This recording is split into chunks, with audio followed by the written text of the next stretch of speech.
Morning. Yes. Okay. Well, it's 9 o'clock. We only have 8 people here, but maybe we can say hello to a few people. Hello, everybody. Good morning. Morgan. How are you, Rabbi? Good. So today we're going to talk about some easy topics like God. And so before we get into them, how many people here are kind of, I imagine, since you're all interested in learning about Judaism, that you have an interest in religious thinking as well in some ways, right? So most people are interested in trying to understand, people who have religious desires and motivations, right, want to understand God.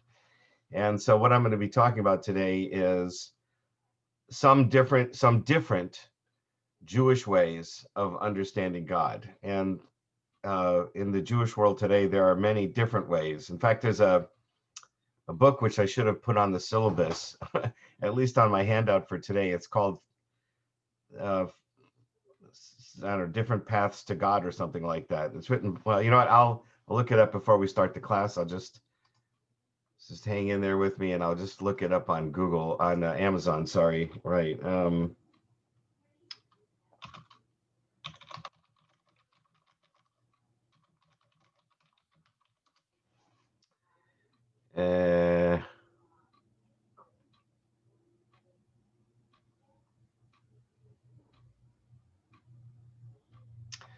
It's on my bookshelf. You know what, probably the easiest thing, stay right there. Some people are still coming into the room. I'm going to get you the book. Be right back. Don't go away.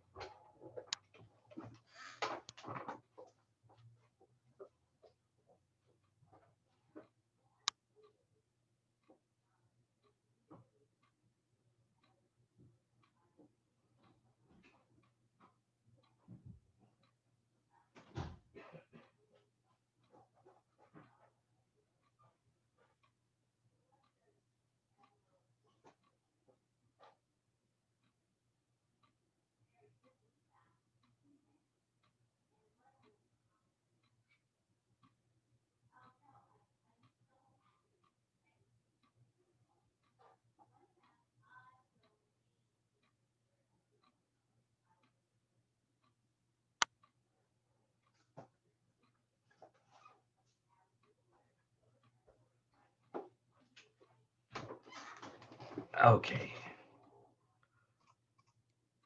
There we are. Whoops. Good. Okay, let's get started. We have a few chats in the chat box there. Good morning, Rabbi Morgan. Okay, sure. Yeah, if she's if she can use the link to log on right now if she'd like to. Oh, there you are. Okay, good. Okay, so let me show you this book over here. This is called Finding God, Selected Paths. I'll put it in the chat box.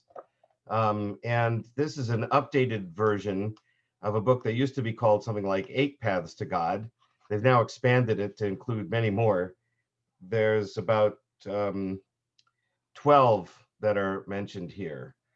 And so these are all different Jewish understandings of who God is and how to approach them. Another book that you may want, I'll put this book also in the chat box there, is Knowing God.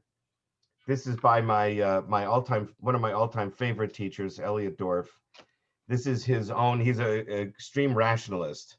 So if you're a rationalist philosopher, sort of have those tendencies and you're scientifically minded and you want to understand how does God fit in the scientific world, he's pretty straightforward. It's pretty easy. I just finished reading this book with a friend, and he really kind of goes through the process of thinking through his own understanding of God. So that's his personal story. We're going to be looking at some of Elliot Dorff's writing in the class, maybe not today, maybe take over into next week.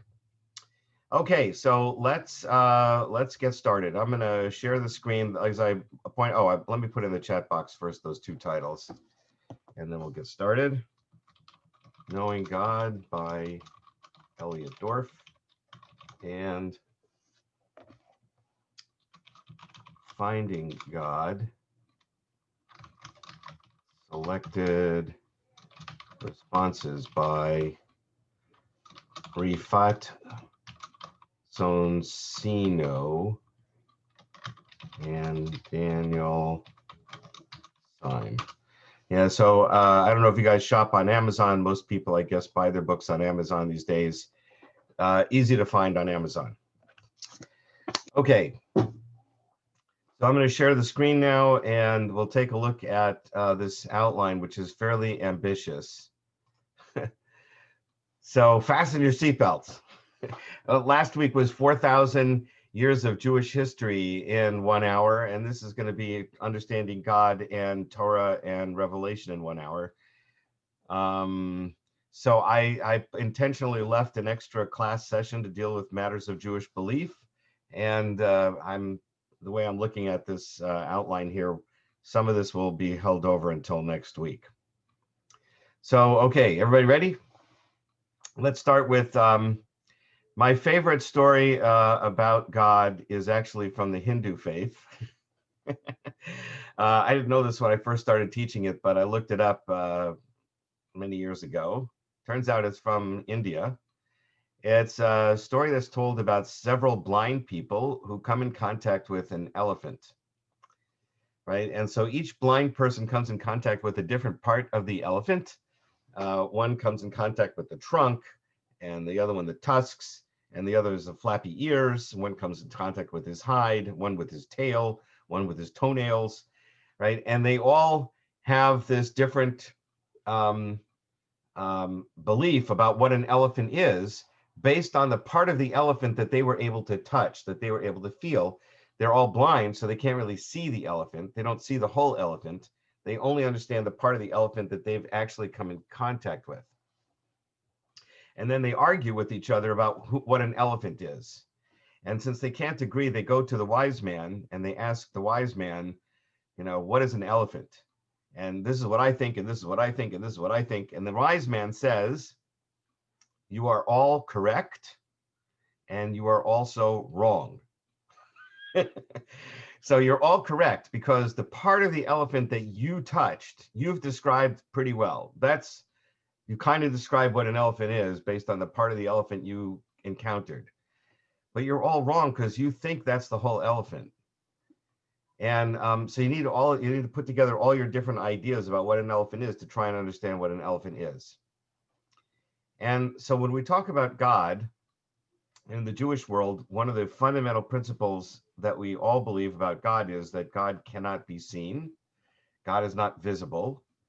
God doesn't have a body or a shape. So that is one of the differences with Christianity, because Christianity believes that at least for a time, God became incarnate. And we don't believe that. So God is God, humans are humans. Jesus was just a human being. And so if we believe that God is invisible, we're all like blind people. We might as well all be blind people. And the way we encounter God is, as I'm going to describe in my view, through some kind of spiritual receptors, right? We often think of ourselves as having 5 senses: sight, touch, smell, taste, and hearing. But I would, as a religious person, I believe we have a 6th sense. That's not a scientific sense. It's a spiritual sense. And that's how we perceive spiritual reality, which would include sort of the realm of God. And so that's like the blind people coming in contact with an elephant. We use that spiritual sensor to come in contact with God. And at different times in our lives, we come in contact with some element of God, and then we believe that we've found God. But really, it's all of those experiences. They're very different. If you're in a hospital bed and you were very anxious about a surgery, let's say, and then right before you get it, and not everybody has this experience, but if you had this experience where you felt all of a sudden a sense of calmness and like it's going to be okay, right? So that's potentially, in my view, God bringing you comfort, right? That's a spiritual receptor that you have, that you feel God's presence suddenly with you in the hospital bed. Um, and that's one experience. If you go to the Grand Canyon and you look out over the Grand Canyon, you see this awesome creation of God's, and you're like inspired and you say, wow, this is magnificent. There's something beyond reality here. That's a different encounter. Again, I would say that your spiritual receptor is being touched by something that's beyond the physical realm. And that's a different encounter with God. So different people encountered God differently at different times. And then we all try to explain that experience in language. And language is generally used to try and describe things in the physical world, right? So now you're trying to use a language that's designed to describe physical things, to describe a spiritual thing, and we're doing the best we can to describe what that means. Everybody with me so far? So, so this is like the story of the blind people with the elephant. The driving on a foggy road at night is another metaphor that sometimes is used. And that is, you can't really see too well ahead, right? Again, we're blind in this sense, right? We're trying to see past the windshield, but it's all foggy out there. We're not sure we're going the right way. It's hard to tell where the road is. And then suddenly you see a signpost coming up and it says this way. And it gives you some comfort that you're at least on the right track, right? So philosophers and religious people who have lived in the past are giving us signposts on a foggy road. And they're trying to tell us, yeah, this is a helpful way to understand God. This is an avenue. And having done interfaith work a lot now in the last few years, my belief is that, different religions have different signposts. And some people find different paths more helpful than others. Hopefully, at the end of this class, you will be delighted with the Jewish path, as I'm going to explain it to you, and you'll find it helpful for you. Okay, so that's the blind people and God. Let's talk a little about what we try to assert about God, some basic assumptions about God. So in the Jewish world, one basic assumption is that God created the universe. I think that's another pretty fundamental Jewish belief. God is the creator of the universe, and that there is only one being that created the universe, one force that is behind creation. It's not a dual force, a good and a bad. It's not many gods fighting with each other, as the pagans told. It's one creator force. And so therefore the universe is unified because its creator is unified. And as I said, God is one and unique. And what some, maybe I'm not a physicist, but maybe just watching Star Trek, maybe God is like a singularity, right? God is a unique thing that has its own existence. I'm probably misusing that term. God is incorporeal. As I said, God doesn't have a physical being, never was, is, or will be a human being or any other kind of creature in the world. God is beyond space and time, so it doesn't have a body. And that's what makes it hard to describe God and to perceive God. Certainly, we can't use any of the five senses. All the five senses of the human body are designed to perceive things in the physical world. So we can't see, touch, taste, smell, or hear God. Hearing God is, by the way, a subject we're going to address later with Revelation. So again, using Star Trek, I hope I'm not boring people who aren't interested in Star Trek, but it's now become kind of standard, even in the world of physics, to talk about the space-time continuum, since Einstein said, theory of relativity said these two concepts are related, space and time. And so what we would say is that what I would say is that God stands outside that space-time continuum. If God doesn't exist in space because God has no physical form, that would also indicate God exists outside of time. And that explains a couple of what I call the omnis, not the hotel, right? There's the hotel, the omnis, right? But the omnipotence, omniscience, and omnipresence of God, right? So omniscience means God is all knowing. God knows what's going to happen.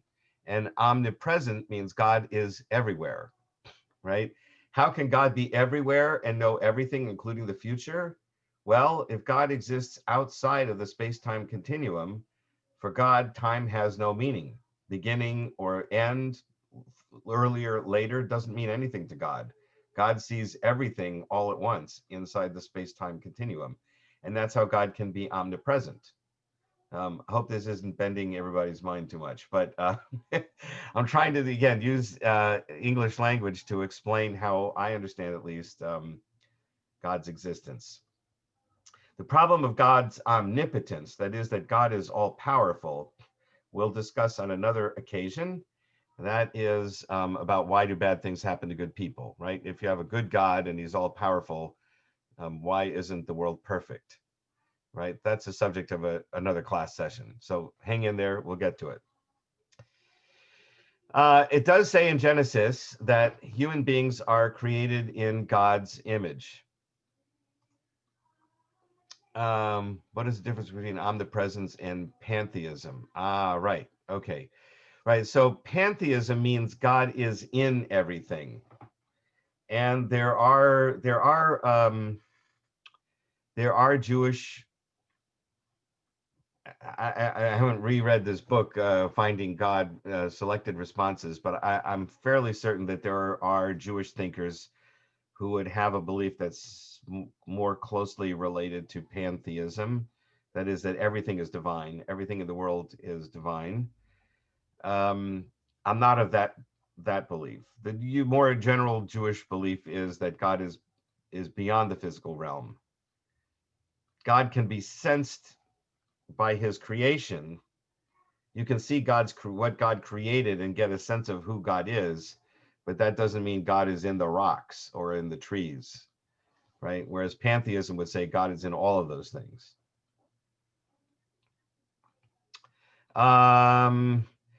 Okay, so it does say, as I said in Genesis, that God is made in, the humans are made in God's image. And so this is sometimes used as an argument against the standard Jewish belief that God doesn't have a shape. But as Judaism has been interpreted for 2,000 or so years at least, we take the fundamental principle that no one has seen God, which it also says in the book of Exodus. No human being can see me. And that is our primary statement of how we're going to interpret other passages in the Bible.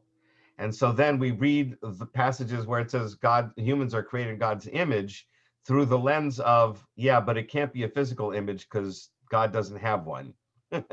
So then this is metaphoric language, and it's trying to tell us something else. So what is it trying to tell us? It's trying to tell it, well, so then you think about what is different, or what do human beings believe distinguishes us from other animals.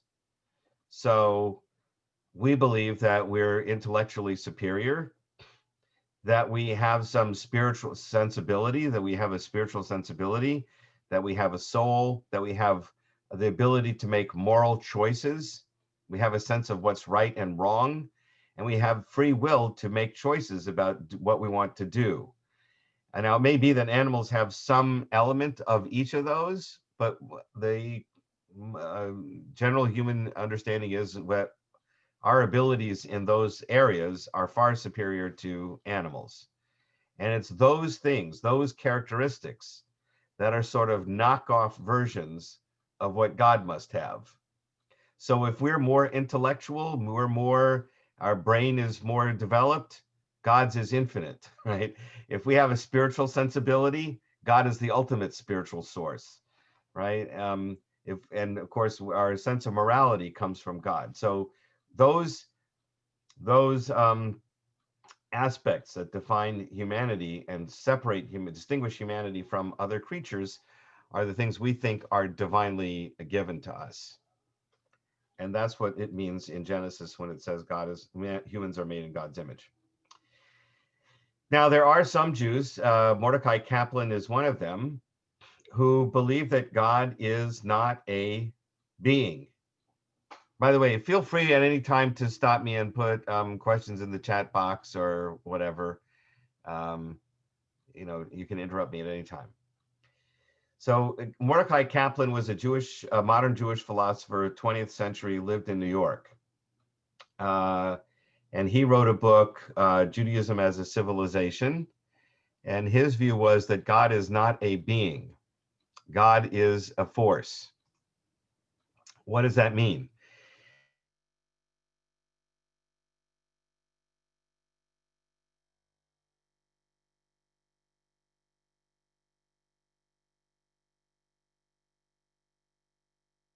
There. Okay. Sorry. Now you can hear me again. Yes. All right. The difference between a force and a being. So a force doesn't necessarily think, is not self-aware. A force is not something you can have a relationship with. It just is a force. And Mordecai Kaplan believed that God is a force, not a being. That's pretty radical. Many people thought that was heretical. How can you say God isn't a being? How can you not have a relationship with God? But that was his view. So if that's something you're interested in, you can explore Mordecai Kaplan's reading and some of his students who kind of continued along that path. My view is that God is a sentient force. I like the idea of force because, again, if you're a Star Wars fan, right? So there's some element of this and George Lucas intentionally put some spirituality into the movies. So if you like this idea of a force in the universe that captures a certain aspect of God, like those blind men capturing a part of God, the part of the elephant, it captures the idea that God doesn't have a body. And it captures the idea that this force permeates the universe, right? So I think those aspects are kind of helpful in a way. But I believe that God is a sentient force. That is, God does have a being. God is a thinking and a being that you can have relationship with, just because I feel like I have one. And Elliot Dorff writes about that as well. So I would say that Mordecai Kaplan was partly right and partly wrong, like the wise man speaking to the blind man. He captured a certain aspect of God that's important, but I really believe that God does have sentience.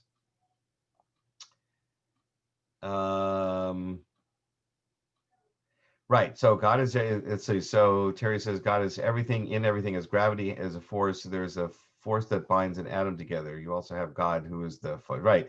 So God is kind of that force that powers the universe. Yeah, in a sense.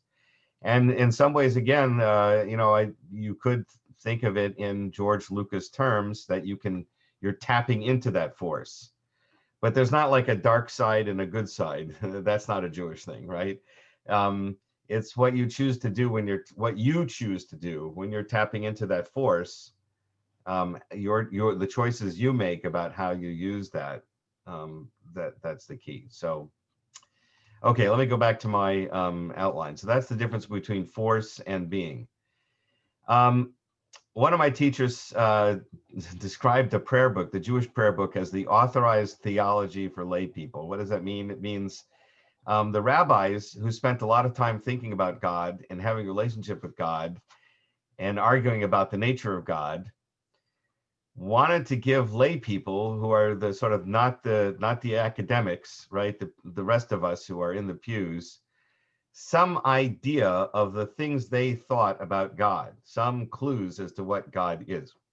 And the way they did it was through the structure of the prayer book. So if you look at many of Jewish prayers, they are descriptions of God.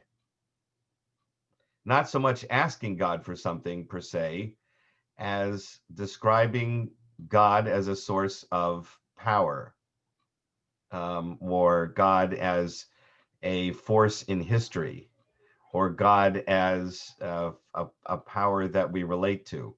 right? So many of the prayers in there are describing those aspects. Again, like the blind people coming in contact with the elephant, the different prayers are describing different aspects of that encounter. And I'll show you an example of that a little bit later, just a little bit later. First, I want to do this F. So another one of my teachers said that since God doesn't have a body and therefore the language that we normally use to describe physical things in the world doesn't work so well for describing God, what's typically used in language are metaphors. They're hints at something. We're using language that describes physical things to hint at something that's not physical. And so it's necessarily a metaphor for what we're trying to describe. And in that sense, it's something like a telescope. So a telescope, we use a telescope to look through it. We use the lenses, look through the telescope to see what the telescope is pointing at. And it's so that we can get a clearer image of the thing we're pointing at. And the mistake that some people use when they read the Bible or prayers is they look at the telescope and think that they understand what it is. They're not looking through the telescope. They're not looking through the metaphor to see what the metaphor is pointing to. They look at the metaphor and think the metaphor is the description of God, right?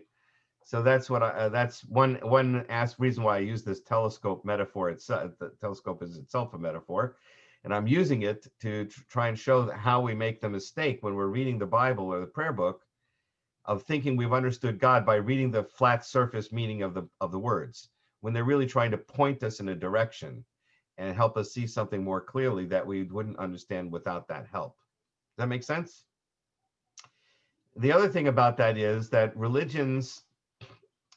different religions use different telescopes, right? So Christians have the New Testament. That's a different telescope. When I read the New Testament, it helps me understand some things, but it does not help me understand God. When I try to use the New Testament as a telescope to understand God, I see a very blurry image. Obviously, many Christians in the world find this very helpful. So who am I to say don't use it? Right? But for me, I'm just saying it's not helpful. The Jewish telescope for me is much more helpful, and you can kind of use it to sort of focus. If you use the Jewish telescope and focus a little bit, sort of narrow in on one of these many Jewish paths to God, right? Use it as your focusing instrument, right? That will hopefully help you get a better idea, at least from a Jewish perspective, of what God is about. Okay, there's another question in the chat box here. What is the Jewish understanding of anthropomorphic passages in the Bible? Right, exactly. So they're all metaphors, right? So the basic guiding principle in interpreting the Bible from the Jewish point of view is God doesn't have a shape or form, and therefore anytime God is referred to as having a shape or form, it must be a metaphor. In fact, whenever it says God has an emotion, it must be a metaphor. God doesn't get angry. His nostrils don't flare. Right? He didn't literally take the Israelites out of Egypt with a strong hand and an outstretched arm, right? There was no arm that came from heaven that scooped the people out. Clearly, that's not the case. That has to be a metaphor, right? Even the Bible and its plain meaning has to be using metaphoric language. So, right, all those descriptions of anthropomorphism of God are all metaphors. That's following an interpretation by Maimonides, the 12th century Jewish philosopher from Egypt who was a rationalist, and went through all those passages and demonstrated how all of them could and should be understood metaphorically. Okay. Right. Seeing God's throne and so on, seeing God's backside. Yeah. So Moses seeing God's backside, that's a good example. Let me just comment on that. So the scene is Moses, smashes the 10 commandments, and God is angry, and then Moses pleads for the Israelites on the Israelites' behalf don't destroy this people. They did this horrible thing creating a golden calf, but you have to forgive them. And God says, okay. And then Moses says, prove it. And God says, okay, carve out 2 new tablets and come up the mountain. We'll start all over again. And Moses says, I want to see your face. Now, in Hebrew, in the Bible, when we want to see somebody's face, and I guess this is kind of in the ancient world, when you look into someone's eyes, right, the idea is you really understand someone. If you can see their face, right, that's why this Zoom is preferable to just doing this over the phone, because we can see each other, right? There's something about actually being able to look into your face, looking into your eyes, and seeing something. So Moses says, I want to see your face. Show me your essence. That's what he's saying in metaphoric language. I want to understand your essence. How can a being as powerful as you forgive this people for this terrible mistake? And God says, you can't see my face and live, right? And that's, again, one of the basic passages that we use to interpret all the other ones about God, saying that God doesn't have a face, because it's just humans can't deal with it. So what does he say? I will stuff you into the side of this mountain, into a crack in the mountain. I'll pass by you, and you can see what's behind me. You can see my back. That's what he says. Again, I understand this as a metaphor. What does it mean? It means, in my opinion, you can't see me, but you can see what I've left behind, right? That's the backside.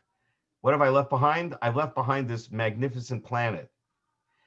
If you take a look at this magnificent planet, and in a way, I'm just thinking about this now, this is a good answer to Moses.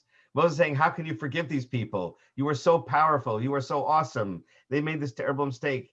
How can you ever possibly forgive these people? And he says, take a look at the world around you. Look at the enormity of the planet. And we could say this even better now, because we've had astronauts going into outer space to see the planet from outside, right?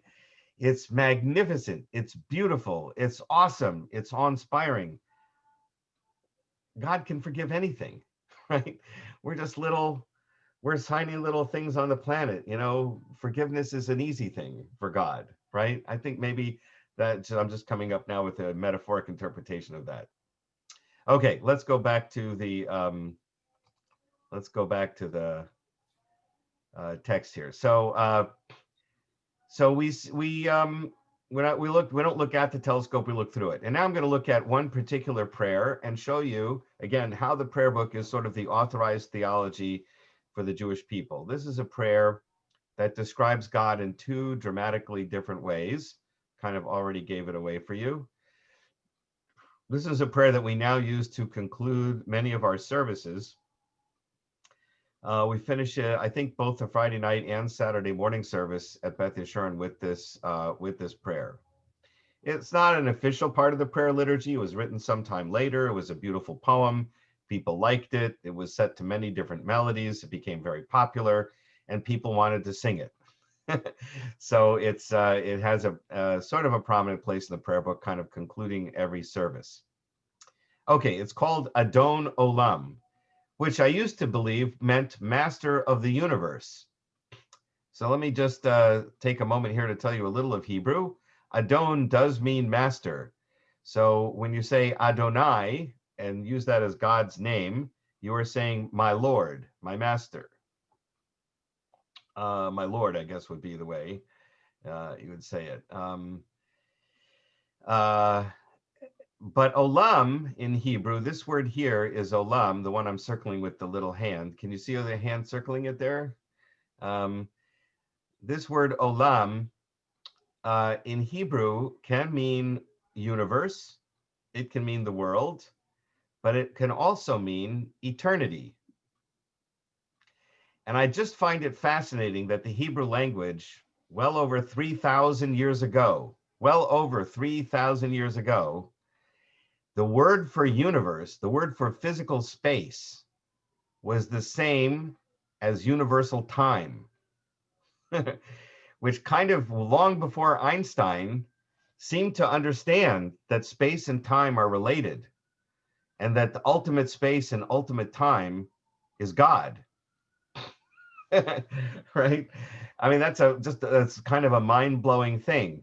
We 21st century Jews with Einstein's background can understand this phrase so much better than our ancestors could ever have possibly imagined. But yet I think it's kind of its fundamental essence is in that idea. So Adon Olam could mean master of the universe, but it could be also master of eternity. Anyway, and my teacher I just took a class in this online a couple months ago, where one of my teachers suggested that it really did mean master of eternity, and that's because look how it fits in the prayer here, right? So it's mistranslated here. Master of eternity, who ruled before anything was formed, right? That's a matter of time.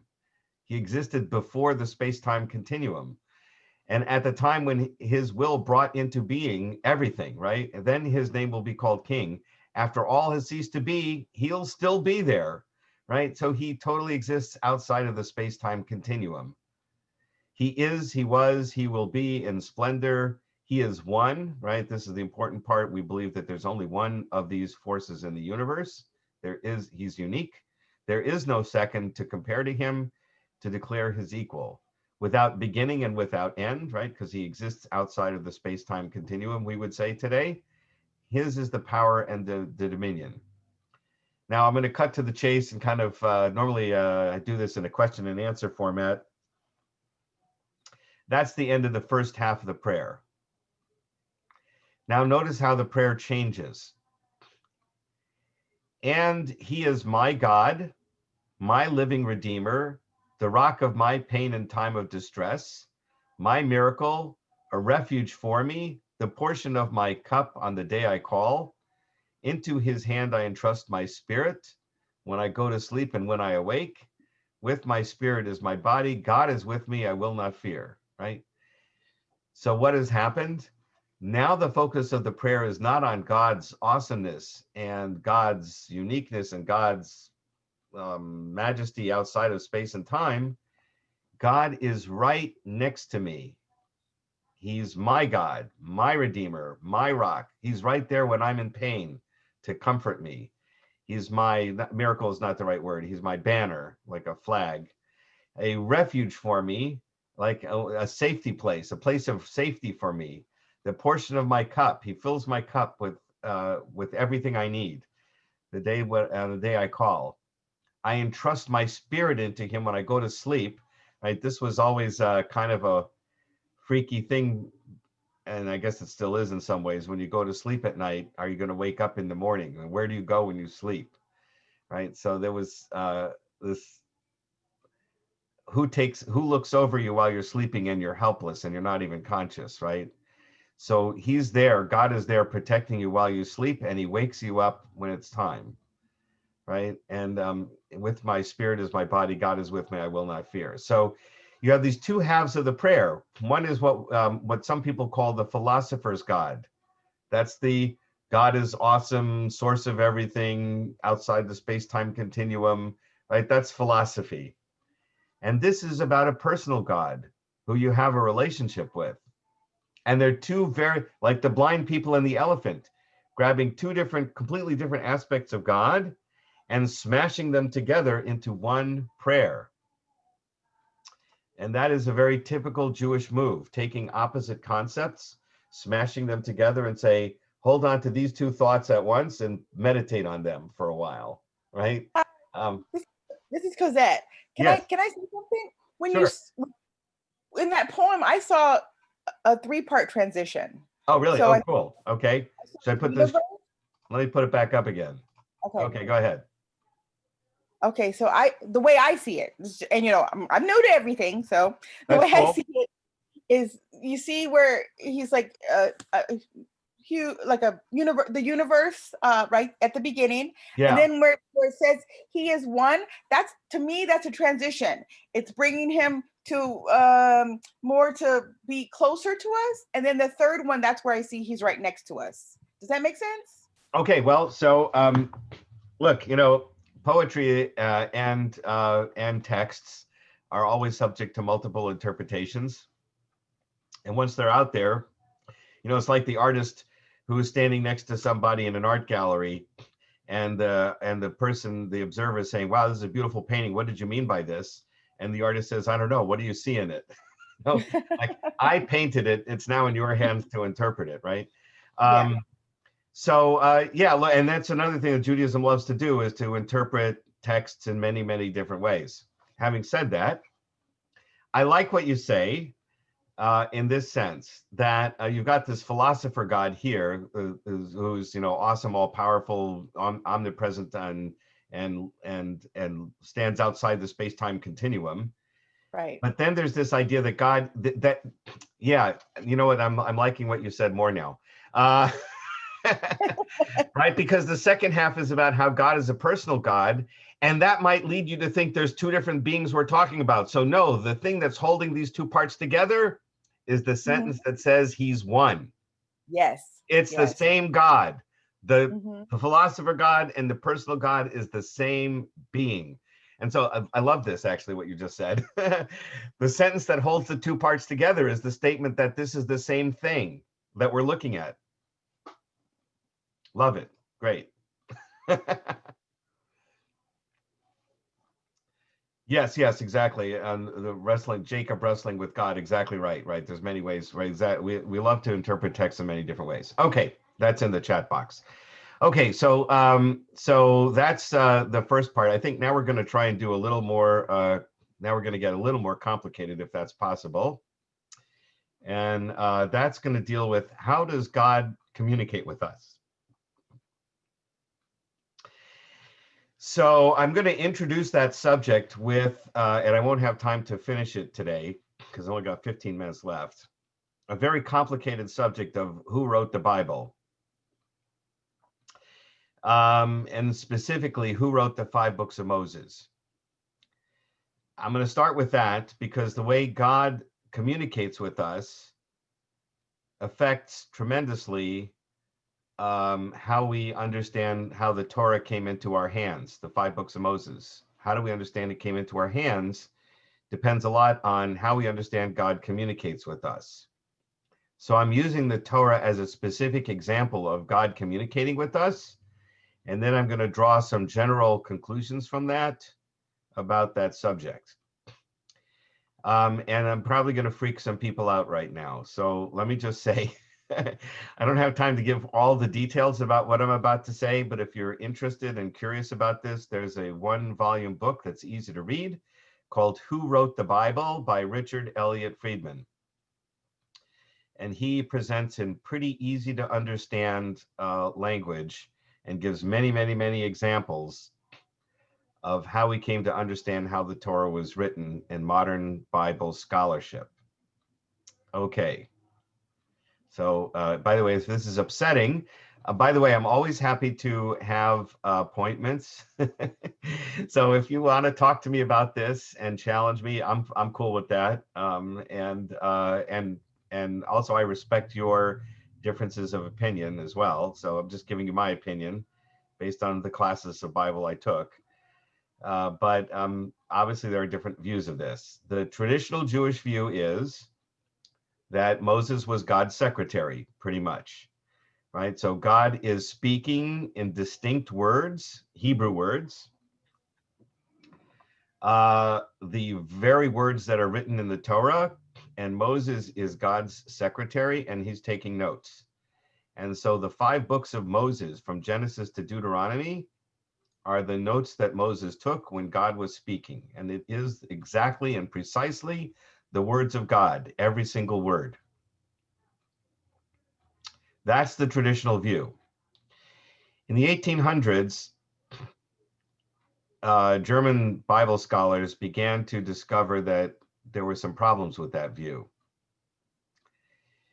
And one of the first clues was the different names for God, and specifically 2 names, Elohim, which means God, the generic name for God in Hebrew, and God's specific name in the Bible, Yud He Vav He, which we now say is Adonai because we don't want to pronounce the name, but Yud He Vav He probably was pronounced Yahweh.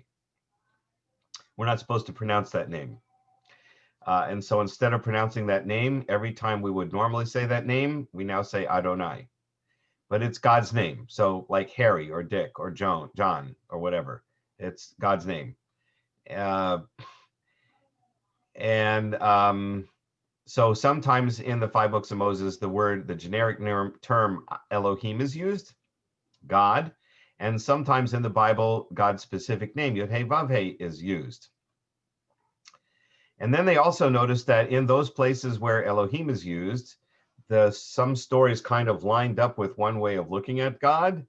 And in the cases where Yud-Heh-Vav-Heh is used, a different sort of set of stories, slightly different version of the stories and view of God was being described. And there are some other problems with the text. One of them is Genesis chapter 1 is not good science. This is a whole nother topic, which I think is on my YouTube channel now somewhere. First of all, of course, the world wasn't created in 7 days, and it's not 5,000 years old. We know it's billions of years old. But even if you want to say that the first couple of days were billions of years because the sun wasn't created until day 4, plants were created on day 3. And plants can't exist without the sun, which wasn't created until the next day. So it's out of order. And if we really wanted to describe God's creating the universe the way we understand it now, the sun was the first thing in our solar system, not like the 4th thing created in our solar system. So there are other problems as well. There are other problems in the Bible, like the sun standing still for Joshua and supernatural miracles that violate the laws of physics. Lots of issues about that, how you understand a literal reading of the Bible with science.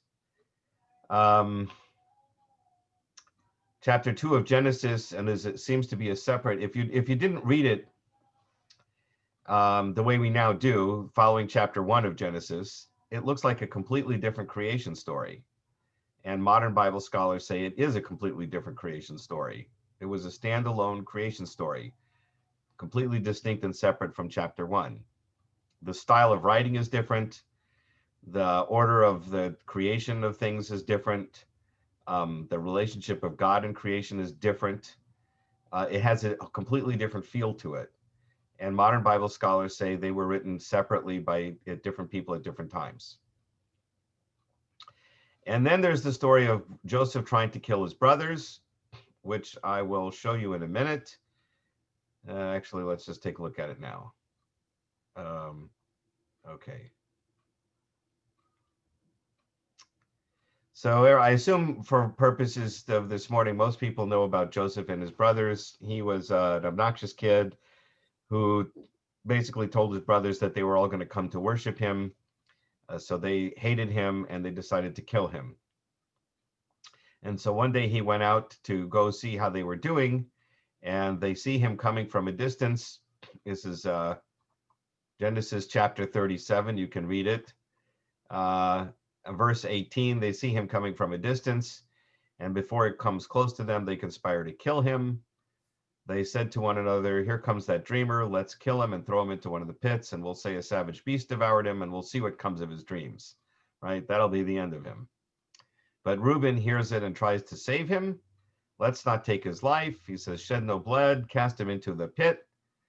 Don't touch him yourselves," intending to save him from them and restore him to his father. When Joseph comes to his brothers, they strip him of his tunic and they throw him in the pit. The pit was empty. There's no water in it. They sat down to a meal. So far, so good. Looking up, they see a caravan of Ishmaelites coming from Gilead, their camels bearing gum, balm, and ladanum to be taken to Egypt. And Judah says to his brothers, "What do we gain by killing our brother and covering up his blood? Let's sell him to the Ishmaelites, but let's not do away with him ourselves. After all, he's our brother, our own flesh and blood." The brothers agreed. And then suddenly there's Midianite traders passing by. They pulled Joseph out of the pit. They sold Joseph for 20 pieces of silver to the Ishmaelites who brought Joseph to Egypt. So who sold Joseph to the Ishmaelites? Did the Midianites sneak Joseph out of the pit before the brothers did what they were planning to do, and the Midianites sold him to the Ishmaelites? in which case the Ishmaelites bring him to Egypt. Reuben goes back to the pit and sees it empty. So far, maybe that makes sense, right? Because these Midianites came in and snuck him away or whatever. So he comes back to the pit and sees it's empty, and he goes back to the brothers and say, "What are we going to do?" And they slaughter a goat and soak his multicolored coat in blood of the animal, bring it back to their father to show him that he's been killed by wild beasts. But then look at the last line. Thus his father bewailed him, and the Midianites, meanwhile, sold him in Egypt to Potiphar, courtier Pharaoh. Midianites sold him in Egypt. But if the Midianite traders were the one who passed by and sold him to the Ishmaelites, how did the Midianites take him to Egypt? And here it says the Ishmaelites took him to Egypt. It's a very confusing story. It looks like it fits together, but it doesn't quite. So what modern Bible scholars did was, and I kind of indicated this with the boldface type, these are two different versions of the story, and they were woven together. And if you take out the boldface type, you have one version of the story. That is, Reuben is going to save him by throwing him in the pit, and he's planning to save him from them, intending to save him from them and restore him to his father, it says in verse 22. And then they sat down to a meal, verse 25. And I'm just going to interject here. They didn't sit down to a meal right next to the pit, because Joseph is no doubt yelling and screaming, and they're trying to have a nice meal. And it's not nice to have your brother screaming and yelling at you while you're trying to have a meal. So they move off to a distance where they can't hear him screaming and yelling. How do we know they sat at a distance when they're having their meal? Because verse 28, Midianite traders passed by and pulled him out of the pit while they weren't looking. So they could not have been right next to the pit. And then Reuben has to return to the pit, right? So they were eating lunch some distance away. Now Reuben returns to the pit and finds the pit empty because the Midianite traders had stolen him away. He returns back to his brothers and said, "Oh my God, the kid was stolen. What are we going to do?" So they concoct this scheme, and the Midianite traders sell him to Potiphar. Now let's go back and look at the boldface type. They see Joseph coming from a distance and they say, "Let's kill him and we'll see what comes of his dreams." But then, forget all the stuff we just talked about, just go to the boldface type. Looking up, they see a caravan of Ishmaelites coming from Gilead, and Judah says to his brothers, "What do we gain by killing our brother? Let's sell him to the Ishmaelites." After all, he's our own flesh and blood. The brothers agreed. They, the brothers, sold Joseph for 20 pieces of silver to the Ishmaelites, who were the people passing by, and they sold him to Joseph in Egypt, and skip all the rest of this stuff. Okay, was that confusing?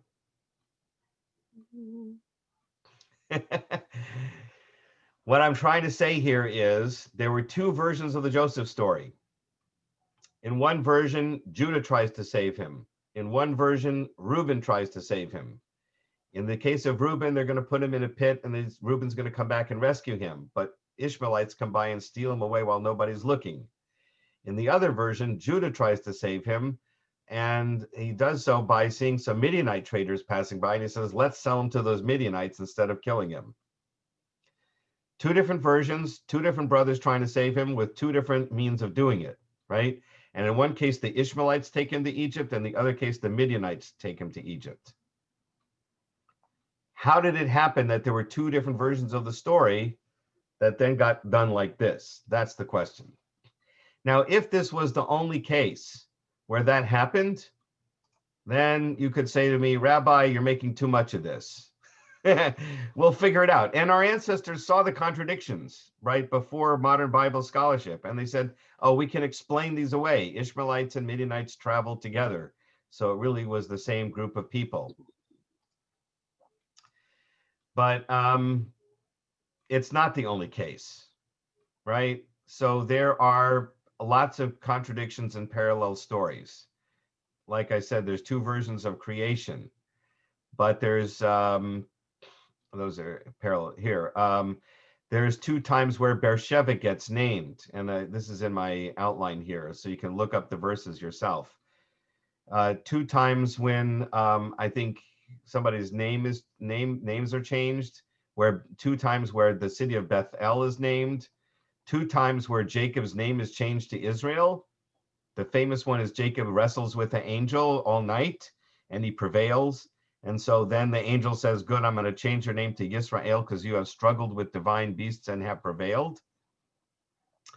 But then 3 chapters later, that was 32, 3 chapters later, God says to Jacob, I'm going to change your name to Israel. It's like, God, weren't you there 3 chapters ago when the angel already did that?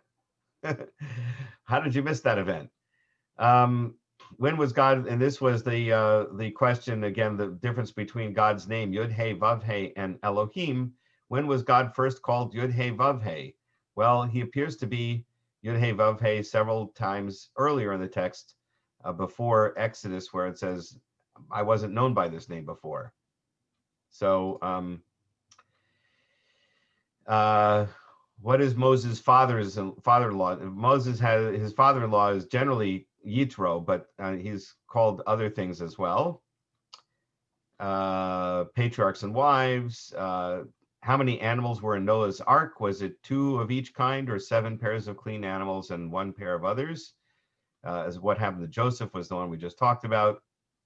Right, so this idea that there's parallel texts happens many, many times in the Bible. This is just a listing of a few of them.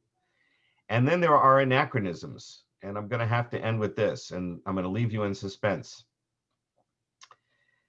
Anachronisms are things that don't make sense chronologically. Like if the book was written at a particular time, it would not have used certain language. So one of the classic examples of that is one that we just read in our Torah reading cycle. Abraham comes to Canaan for the first time, Canaan, right? God says, go to a place I will show you. And it says that the Canaanites were then in the land. Why did the text have to tell you the Canaanites were then in the land? Of course, they were then in the land. Who else would have been there? So even a Middle Ages scholar, Ibn Ezra, noted that this is a problematic text. And he said, either the Bible is trying to tell you that the Canaanites had just arrived, but right before Abraham got there, so the Canaanites were already in the land, or he says there is a secret in the text and the one who understands will remain silent. What did he mean? The other possibility is that when the text was being written, the Canaanites were no longer in the land. So it's trying to remind the readers that at the time Abraham was there, there were Canaanites there, even though there are no longer Canaanites there. When were Canaanites no longer in the land? That was after the Israelites conquered it, right? So after King Saul, basically, or certainly after the Joshua and the Judges. So that phrase had to enter the Bible long after Moses. And that's what Ibn Ezra was hinting at, but he didn't want to say it out loud because it would upset people. But there are other passages, and some of them that our ancestors knew very well about. Moses wrote that Moses died, right? The last chapters of Deuteronomy talk about Moses' death. Did he write about his own death? Moses, just before he dies, looks over the land of Israel. You know, he's not allowed to enter, but he climbs up the mountain to see it. And he sees all the way from Dan, which is in the north, to the tribe that's in the south. I forgot which tribe it was. The problem is that Dan wasn't the tribe in the north in Moses' time, because the tribe of Dan was supposed to conquer the area around Tel Aviv, which would have been due west. And a different tribe was going to be up in the north. But when they couldn't conquer the area around Tel Aviv, the tribes decided to give the tribe of Dan the area up in the north. So again, that's anachronistic. Moses would not have described the territory, you know, from one end to the other as Dan in the north to the other end in the south, because Dan wasn't the tribe in the north at the time of Moses. any case, there's several other anachronisms. These are a whole list of them in the Bible. And that led scholars to believe that there's a more complicated story about how the Bible was written. And for that, we'll have to come back next week. Yes, and so the question in the chat box is, well, Moses was a prophet, and so therefore God could tell him things that would happen in the future, and he could write down things that would happen in the future. And that is true, and that is the traditional answer given to some of these problems, the anachronisms, right? So God just told Moses what was going to happen in the future. And that's fine. If you all want to continue to believe the traditional belief that Moses wrote the 5 books of Moses, far be it from me to tell you otherwise. That is, after all, the Jewish tradition. I'm just telling you, if you took a class in Bible studies in the universities today, they would give you this more complicated version. And then I'm going to tell you why it doesn't bother me that Moses may not have written the 5 books of Moses. But we'll save that for next week. So stay tuned. Okay. All right, any other questions before I go? I have to leave the room and leave you in the hands with Cantor Dwarf. Was this okay? Everybody okay? It was great, very informative. Love Okay. it. Yes, it was very good. Thank you, Rabbi. All right. Take care, and I'll see you next week. Bye. Bye-bye.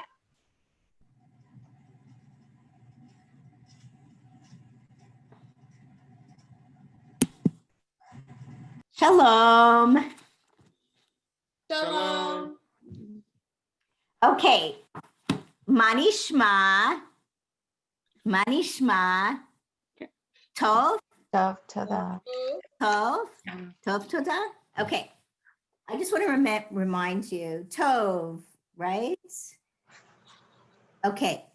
There's 2 ways of saying eh.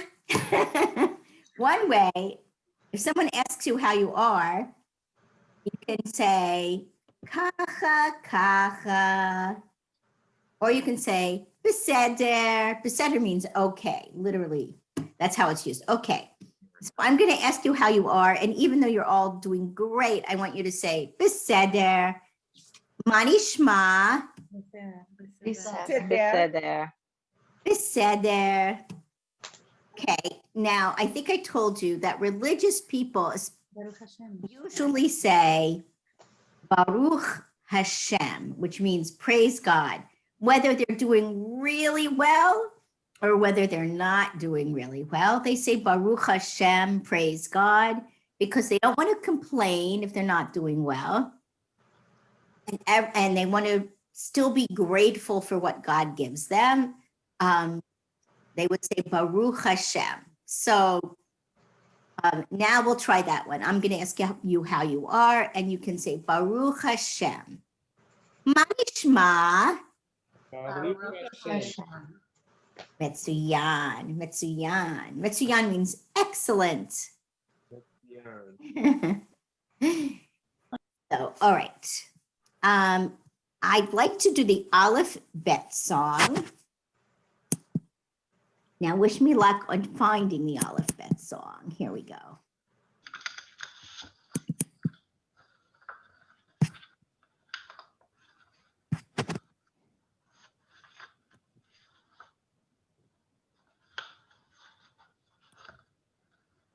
You get to see how disorganized my computer desktop is, don't you?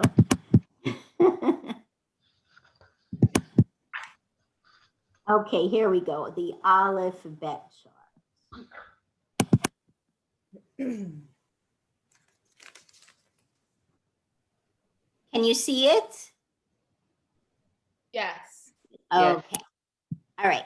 So I'm going to lead and you'll echo, right? Aleph, Bet, Bet.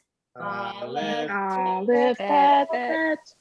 Gimel, Dalet, Hey. Gimel, Dalet, Hey. Vav, Zayin, Chet, Tet. Zion, Het. Yod, Kaf, Chaf. Yod, Kaf. Lamed, Mem, Nun. Lamed Mem Nun. Samech Ayin Pei Fei. Lamed Hayin Pei Fei. Oops, let me scroll down. Sadi Kuf Resh. Sadi Kufresh. Shin Sin Tav.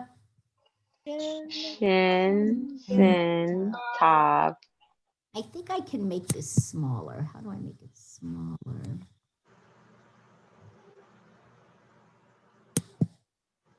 Nope, that's not how. Here it is.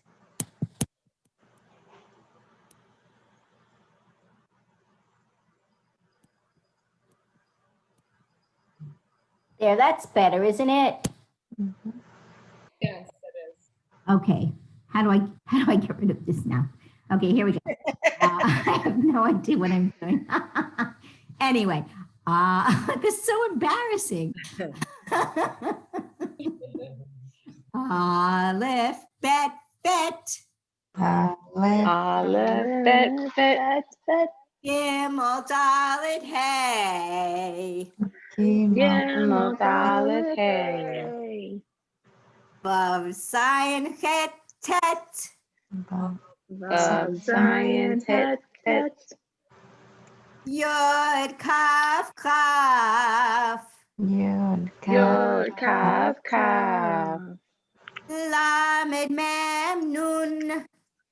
Lamed Mem Nun. Samech, ayin, pei, fei. Lamed Hayin Pei Fei.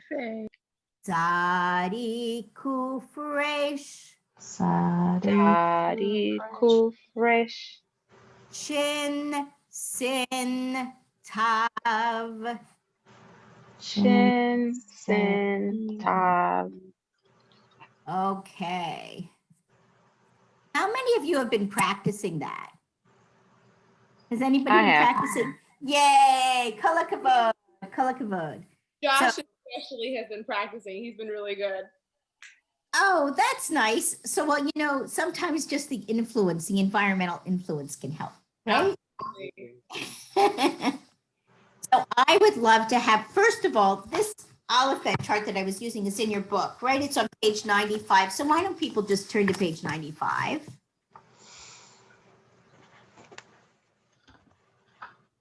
And can I have a volunteer to lead the Aleph Bet? That's right. Can I have a volunteer to lead it? Thank you. Okay. Is it Dana? Dana, is that how you pronounce your name? Okay. So, bevakasha. Aleph, bet, vet. Aleph, bet, vet. Gimel, dalet, hey. Gimel, dalet, hey. Vav, Zion, het, tet. Vav, zayin, chet, tet. Yud, kaf, kaf. Yod, kaf, chaf. Lamed, mem, nun. Lamed, mem, nun. Samech, ayin, pei, fei. Samech, ayin, pei, fei. Sadi, kuf, resh. Sadi, kuf, resh. Shin, sin, tav. Shin, sin, tav. Yes, I agree. We should applaud. Woo! Woo! Kol hakavod. Good for you. I wanted to recognize, aside from looking for the Aleph Bet song, the Debbie Friedman Aleph Bet song on YouTube, if you look up Aleph Bet, there are some other goofy songs that you might enjoy that will help you learn the Aleph Bet. There's one called the Aleph Bet Rap, for example, which is kind of fun. I mean, it'll bring you back to 5th or 6th grade, but it's fun and useful for learning. There's also one of my students has been using Duolingua. I think I'm saying that right, which is a nice program. And I started using it myself to try to see how, how it works. And I think it's very good. And I would recommend using that. And also on YouTube, there's something called Hebrew Pod, which has hundreds of videos. But one of the ones that I really like teaches you how to write the alphabet. And it's a good way to learn. Writing will help you to memorize letters too. First, they have you do kind of block letters, and then they have you do cursive. And the reason it's good to learn both block letters and cursive writing in Hebrew is because in Israel, nobody prints. People use cursive. And if you were to ever take a more advanced Hebrew class or go to Israel as a tourist, a lot of signs and a lot of graphics in stores use cursive writing, just the way they sometimes do in the United States. Not everything is written in print style letters. So you want to learn print, but you also really want to learn cursive. In the United States, we're kind of moving away from cursive as a country. I understand some schools don't even teach cursive anymore. But in Israel, everybody writes in cursive and all classes are conducted in cursive. So it would be great for you to look for one of those videos. Okay. I think we're on chapter 4. Mm-hmm.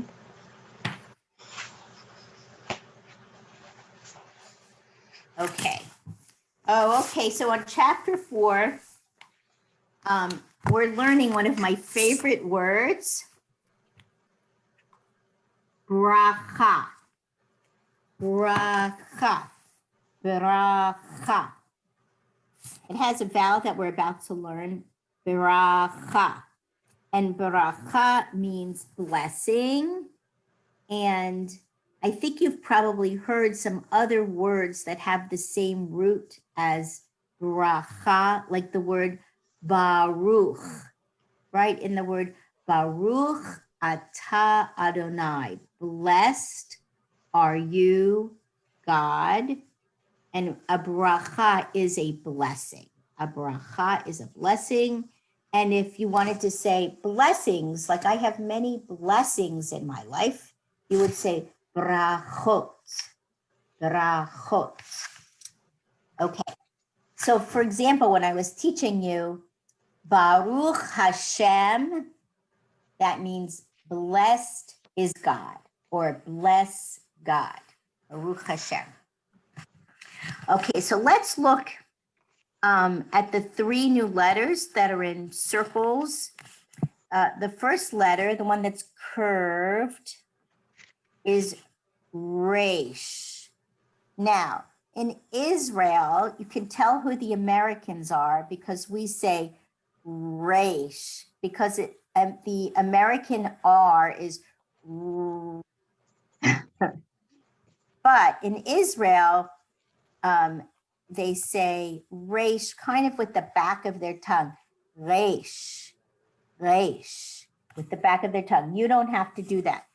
If your native language is Spanish, you can kind of roll the Resh, Resh, and everyone will understand what you're saying. I had a friend who was originally from, I don't remember, maybe Tunisia. But when she came to Israel, she was rolling her resh. Everybody was fine. Everybody knew what she was saying.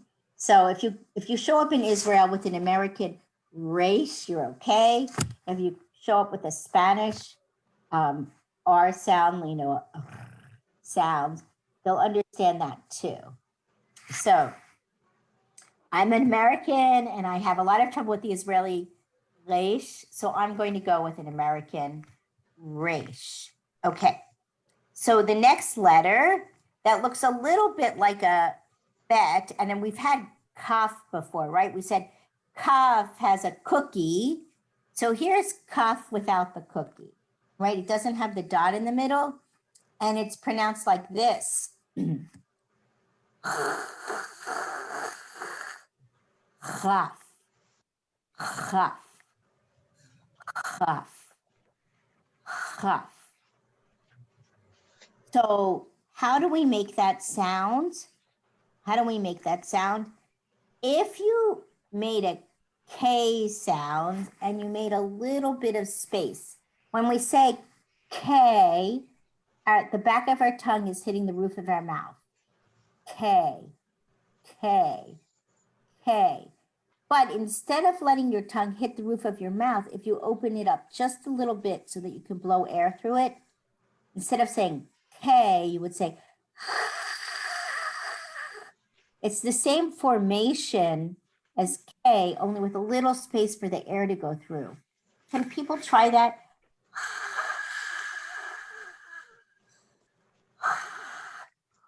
Tough. Good. So instead of saying cookie, we would say cookie. Cookie. Now, my son, who speaks really good Spanish, says that there's a letter in Spanish that's pronounced a little bit like that. I don't remember what it is. Maybe it's a J. Maybe he said in Spanish can sound like. I don't know. I don't remember. Do any of our Spanish speakers want to tell me? You can educate me. Yes, it's a J. It is a J and it sounds like. There you go. So if you're a Spanish speaker, you already have a huge advantage over English speakers, right? Because you know how to make that sound. But a lot of us, even though we don't speak Hebrew, we know how to say challah. So if you know how to say challah, then you're good to go. All right. Anyway, be patient with yourself. Anyway, it's kind of like, oh, yes, that's right. Thank you. It's like the German hard CH sound, sort of like in Johann Sebastian Bach, right? The composer Bach. I could not agree more about challah. Yes, freshly baked challah is the best. Sure is. Okay. Although French toast is not bad either, right? That's what we do with stale challah. All right. And now our third letter is the schwa vowel. And it's those two dots in vertical formation under the consonant. This is another vowel that always shows up under the consonant. And I'm just going to tell you now, the sound of the schwa varies. It doesn't always sound the same. It's either silent or it sounds like eh. It's either silent or it sounds like eh.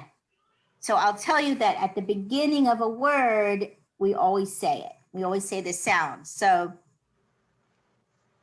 be, le, ve, che, whatever, at the beginning of a word.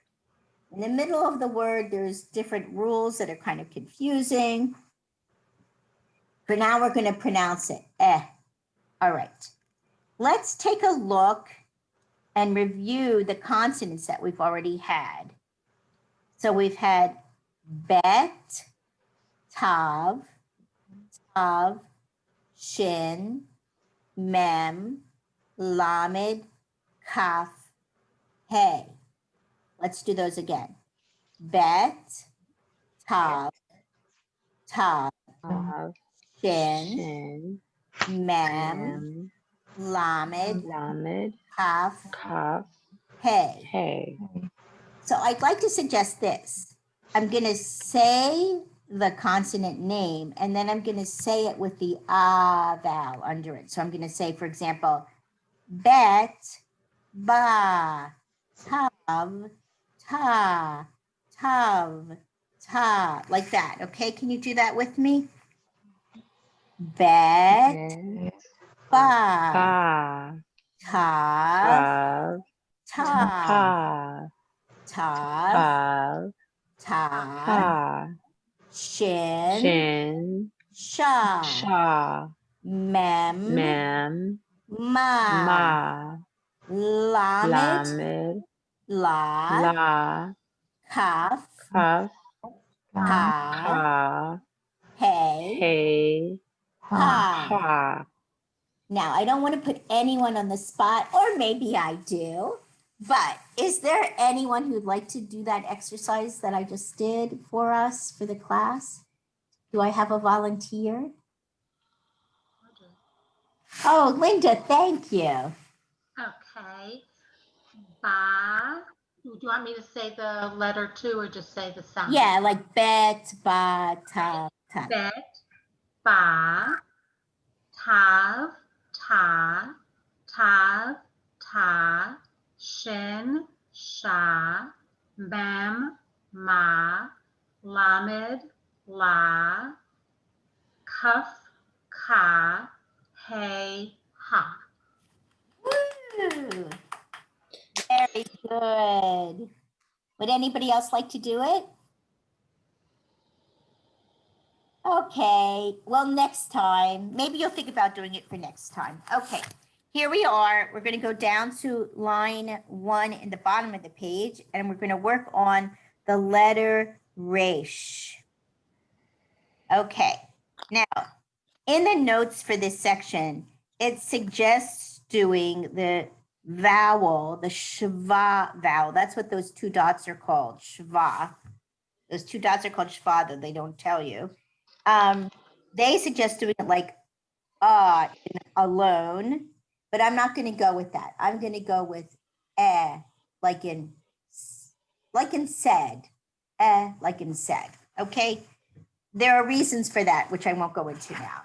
But if you're going to think of a word, think of and the word said as the sound.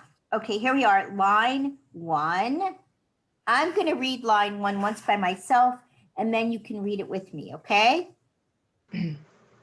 Ra, ra, re, re, ra, resh. Read it with me. Ra, ra, re, re, ra, resh.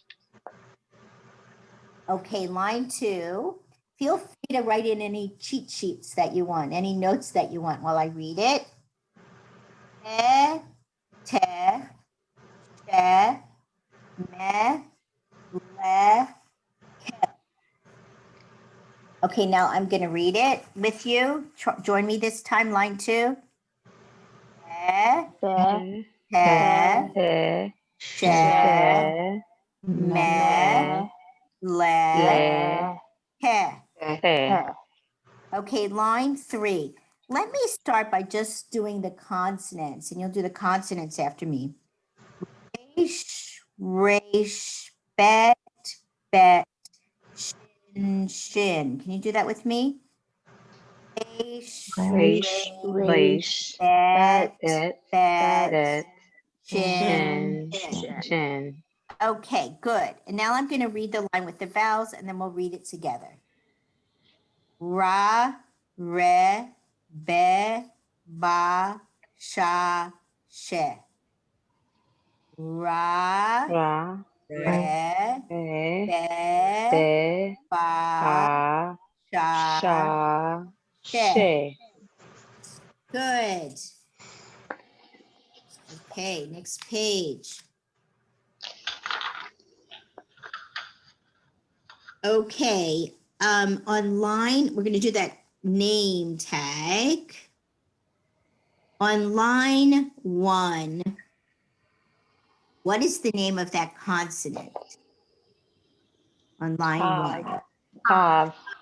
And what sound does tav make? Right, like in the letter T, right. Line 2, what letter is that? Bet. Bet. And what sound does it make? B, right. Line 3, what letter is that? Resh. Good. And what sound does it make? Resh. Right. Yeah. Or all right, line 4. There's that? Shin. Chin. Good. And what sound does shin make? That's right. Line 5. What sound Hey. does hey, right. And Hey is like what letter in English? H. H, right. Okay, line 6. Lamed. Lamed. And what sound does it make? Oh. Ooh. Now, I want to tell people, just because I've noticed it with students sometimes, that in English, the L is a very messy letter because we don't just say ooh in the front of our mouth, we say L. So like in words like little, which has an L in it, we don't even really pronounce the L. We do some weird thing in the back of our throat for L, right? But in other languages, L is just your tongue right behind your front teeth. Ooh. So there's no ooh. There's none of that ooh sound that we have in English sometimes with the L. Okay. Line 7. Cup. Cough. Cough, right? And line 8, what is that? Mem. Mem. Good. Okay. So now we're going to practice Chaf. Okay. So first I'll read line 1 and then you'll read it with me. Ha, he, ha, he. Ha,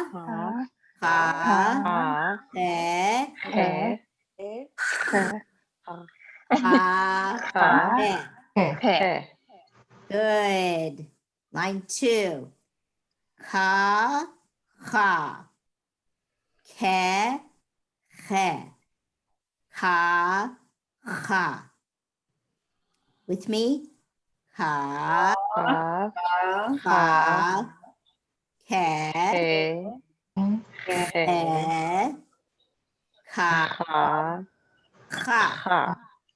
Good. Line 3. He, ba,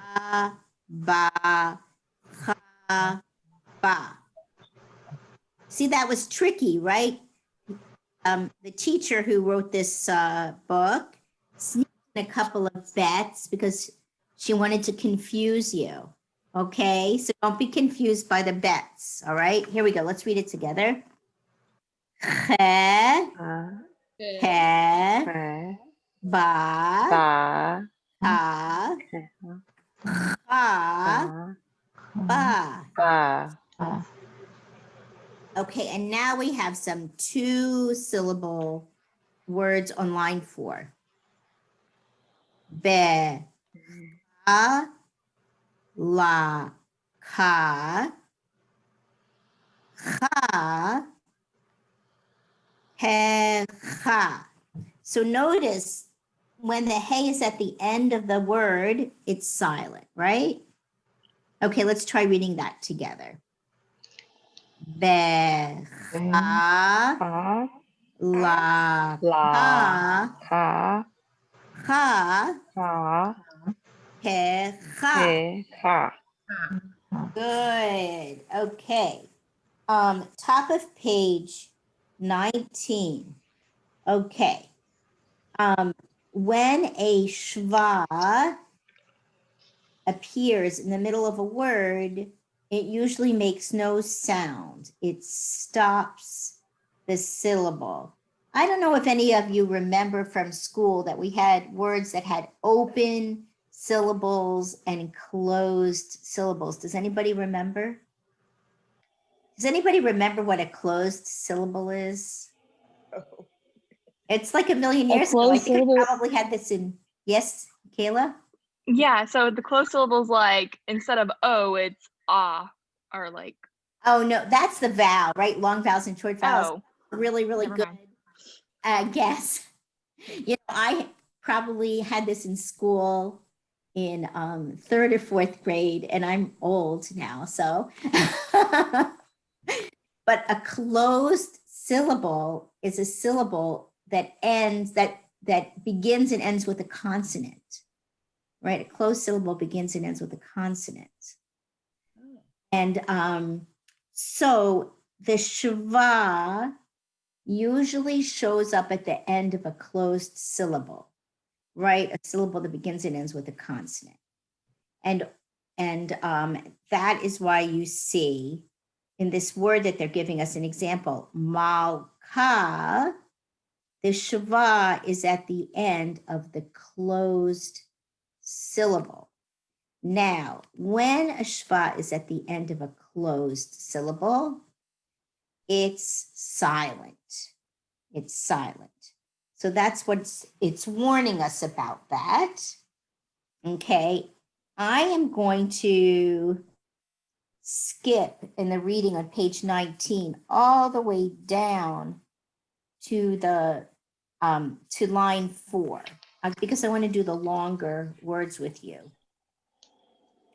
Okay, now this first line 4 has a few words that end with hey. So what did we say about hey at the end of a word? Silent. Right, hey at the end of a word is silent. Okay, so I'll read the line once and then you'll read it with me. Bacha, bacha, sorry, raka, mahar, shachar, halat. Okay, and now please do it with me. Bacha, Baja. kacha, Baja. raka, Raja. mahar, Mahal. shachar, Shahar. halat. Ralat. Good. Okay, line 5.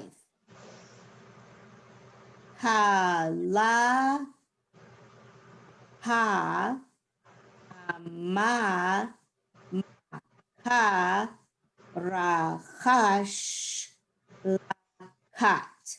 I want to point out in the second word on line 5 that the hey is pronounced in the second syllable, right? Ha, right? Okay, let's do line 5 together. Kala, ka, ha, ma, Ma. maka, Maha. rachash, Rehash. lakat, Laha. lakat. Good. Okay. Line 6. So we said in the fourth word, if a shava is at the beginning of a word, it's pronounced, right? So we're going to pronounce that it's at the beginning of a word. Okay. I'll read it once. Bachat, kachat, kara, lecha, tacha, lachash. Okay, together. Bachat, Baha. kachat, Hat. kara, Kara. lecha, Laha. tacha, Lahash. lachash. Okay, line 7. So line 7, we have the shava vowel. Sometimes it's at the end. I think in all of these cases, it is at the end of a closed syllable. So if it's at the end of a closed syllable, it is silent, okay? Bach, ta, ha, ta, ha. Harach, ta, mach, ra, halach, ta. Okay, together. Bach, Bach. Ta. ha, ta, ha. Sorry. Kara, Kara. mach, Mach. ra, Rach. halach, ta. Ka. Now, I don't want to embarrass anyone, but it would be so helpful for me if people were not on mute because I can't tell if I need to, I'm not looking at you because I'm looking at my book when I read. So I don't even know if someone made a mistake, who it is. But if I hear a mistake, I can correct it. If I don't hear you, then I can't fix it or help you. And if like everybody is trying and they're having problems, I'll know it if you're not able to get through it, and then I'll slow down and review something. So it's really helpful for me. I mean, if we were all in the same room together, it'd be so easy. But here, give it a try. Please don't be afraid of being embarrassed. There's nothing wrong when we're learning a language with making mistakes. I mean, how could you not? Right? Okay. So we are on line 8. I'll read it and then we'll try to read it together. Okay. Halachta beracha beracha halcha mashcha. Me, please. Halachta Ha. Allah. beracha Ha. Beracha. beracha Beracha. halcha Halcha. mashcha. Mashcha. Who remembers what bracha means? Blessing. Blessing. My phone died. Well, can somebody tell me what time it is? 10:39. Oh, we're good. We're good. Right. So bracha is blessing. Bracha. Okay. Okay. So I just want to review for a second. Okay. Our first, if you look at the table of contents, actually, I don't want you to look at the table. Well, all right, look at the table of contents for just a minute. It's at the beginning of your book, right? So what is Shabbat? What is Shabbat? Saturday. It's the day of rest. It's it's Saturday and it's the day of rest. Let's think of it contextually, right, as the day that God rests, right? Or the day that we rest, right? It's the end of creation. God rested, so we rest. Okay, so that's Shabbat. Okay, what is Shamash? What does that mean? Does anybody remember? The helper. Helper. Right, helper. Okay, you know, in the old times, the guy, when the people had these little synagogues, there was like a synagogue on every corner back in the old country. And the shamish, which is how they used to pronounce it, was usually some old guy whose job it was to sweep the floor and put wood in the heater, in the furnace to heat up the place. And he was basically your all around caretaker of the synagogue. He wasn't the rabbi, but he often also taught in the cheder, in the school for the children. So it was like a dual role that he often had. So that was the shamash. He was like your all-purpose synagogue employee in the old days. Okay. I mean, the very old days, like 125 years ago or something. Okay. What is a kala? Bride. Not to be confused with a challah, which is spelled with a different letter and is our bread. Okay. What is a bracha? Blessing. Blessing. Blessing. Good. Blessing.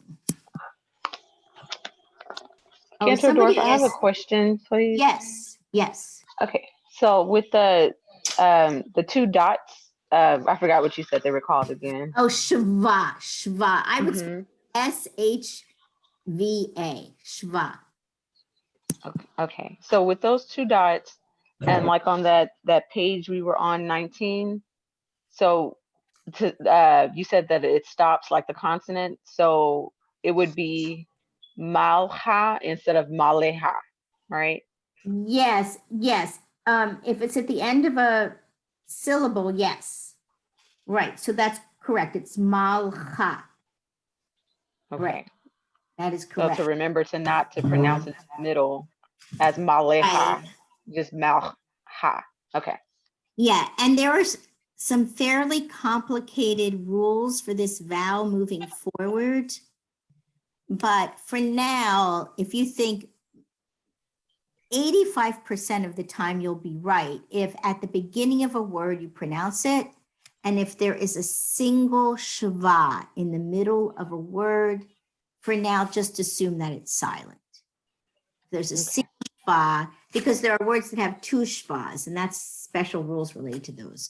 If there's a single shva in the middle of a word, it's silent. Okay. All right. On the top of page 20. Okay, I'm not going to ask you to go back and circle the word bracha. We already said what it means in English. So, okay, here we go. Name 3 occasions on which a bracha is recited. All right, can anybody name 1 occasion on which we recite a blessing? When we light the candles. When we light the candles. And what else do we say a blessing for on Shabbat? We break the bread. When Right. we do, yeah, challah, and when we do the wine. Yes, that's right. So several people answered correctly. There's even more than that, but that's perfect. That's what I wanted you to think of. So right, on Friday night, candles, wine, and challah, right? Those are 3 brachot. That's the plural for bracha. There are 3 brachot that we do on Friday night. We also, if we have kids, we bless our kids. After our dinner, there are more blessings. It's called the Birkat Hamazon, the blessings after the meal. It's full of blessings. Okay. All right. Bottom of page 20. Okay. We're going to continue to do right to left because that's how we do Hebrew, right? And you can see there's a bet in the box and then it's circled, right? The B is circled. So why don't you just take a minute if you haven't done this exercise for each consonant to circle the correct sound. Sha.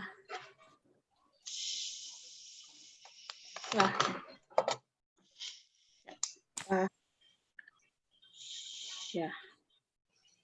Lamet.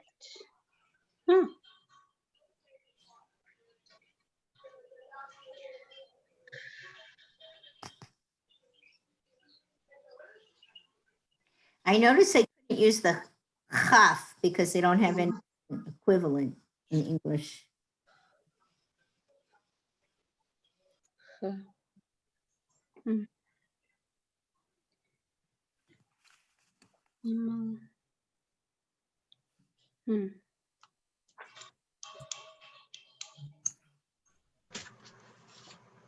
Okay, did everybody have time to do it? Should I wait another 30 seconds?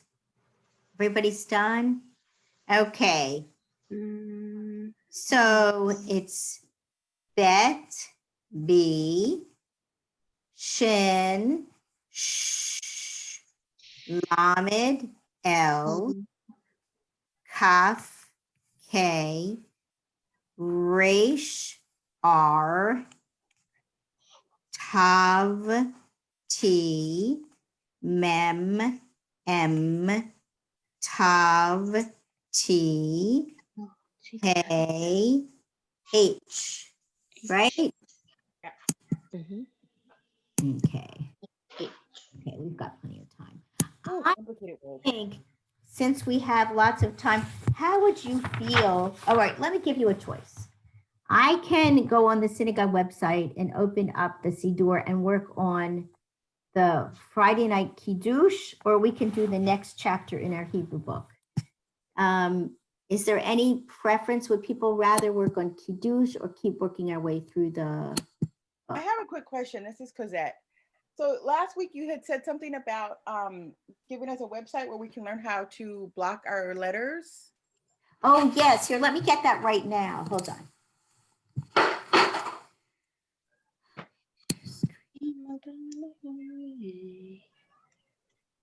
Also, do you have would you recommend a good website or a place where we could actually buy the alphabet, like maybe laminated with the English pronunciation? That might help us. I mean, it'll help me. Well, I have at the first week, Rabbi Morgan sent out a really good chart. I have two charts, in fact. Let me show you. There's this chart.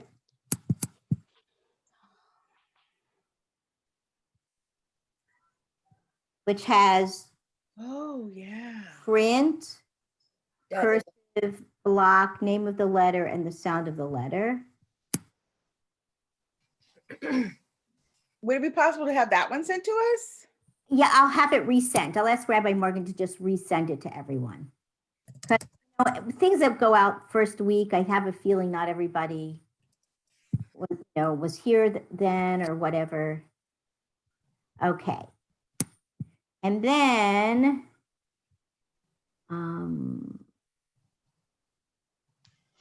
this was the video. Okay. If I share a video, you probably won't be able to see it, right? I don't know. Let me try it again. Here we go. Share screen. Share. Okay. Now we'll do it.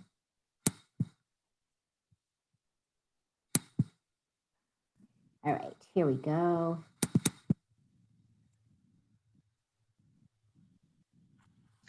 My computer always starts this way, which is really, really annoying. It takes a while. This is the video that I was telling you about, though. Then vet. I'll start. Ugh, are you kidding me?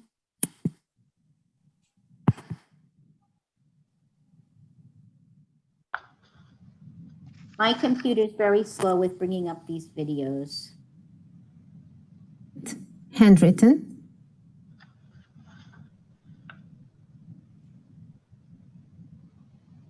Vet in print style.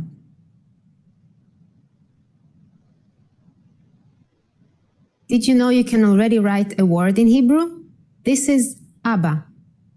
Abba in Hebrew means father. It is the first word every Israeli baby says. These are the simplest phonetic sounds. Try it out. Abba in handwriting.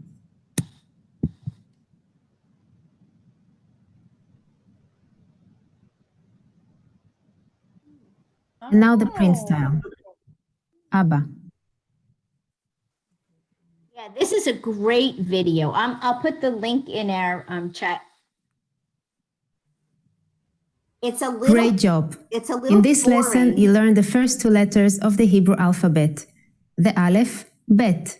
You also practice your first word in both print and writing styles. Before we move on to the next lesson, I want to introduce the Hebrew vowel system. Among 22 Hebrew letters, there are 5 vowels, one of which we learned in this lesson. But beside those 5, there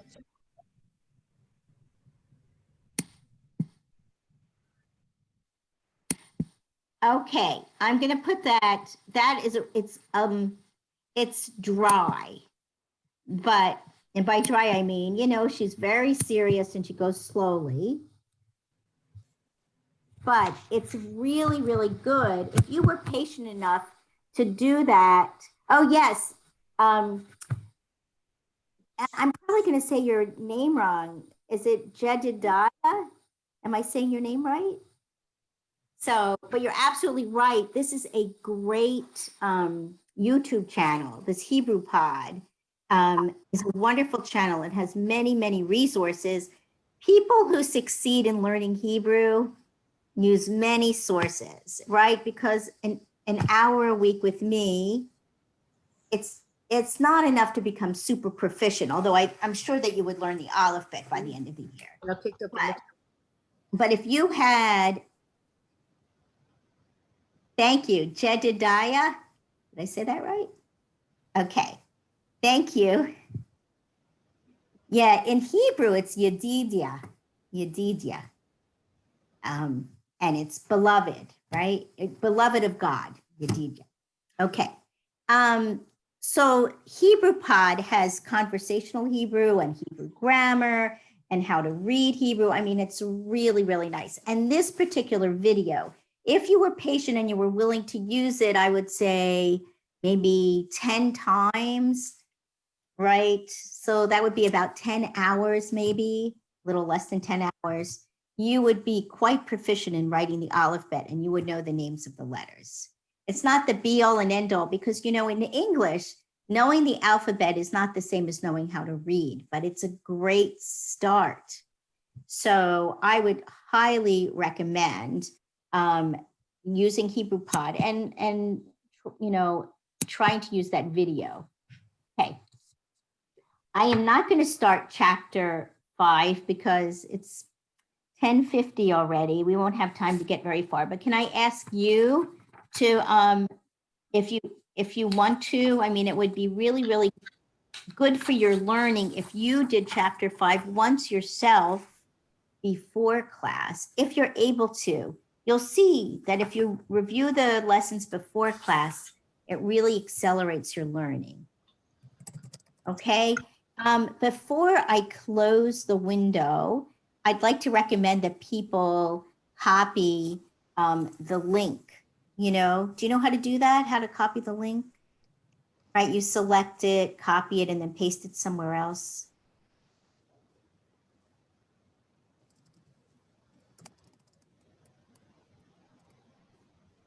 So I just wanted to say that if anybody here, I'm going to put my, oh, okay. If anybody needs a little bit of extra help, please feel free to call me at, I'm going to write my number again. I know I put it down before.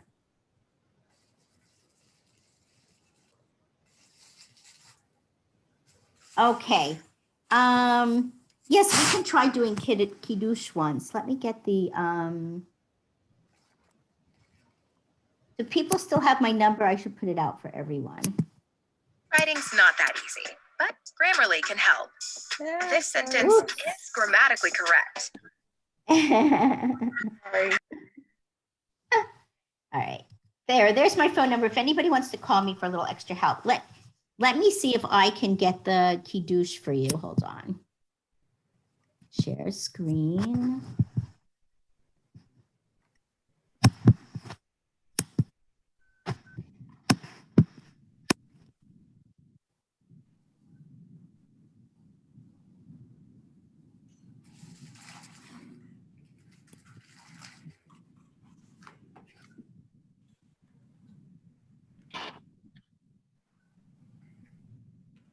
Okay, when you go to the synagogue's main page, front page, there's a section at the bottom that has, if I can find it, it used to, maybe I passed it already, that has links to the Caesareum.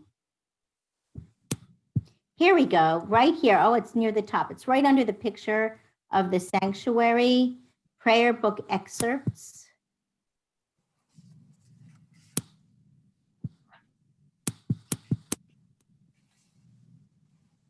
Sidur Lev Shalem.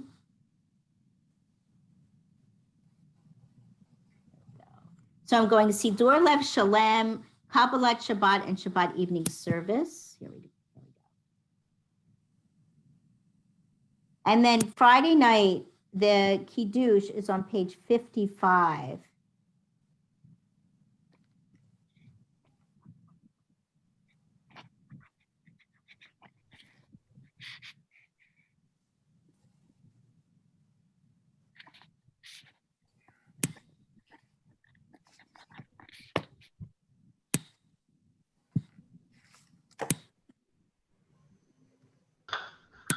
almost there. I really don't like doing things on Zoom. It's hard.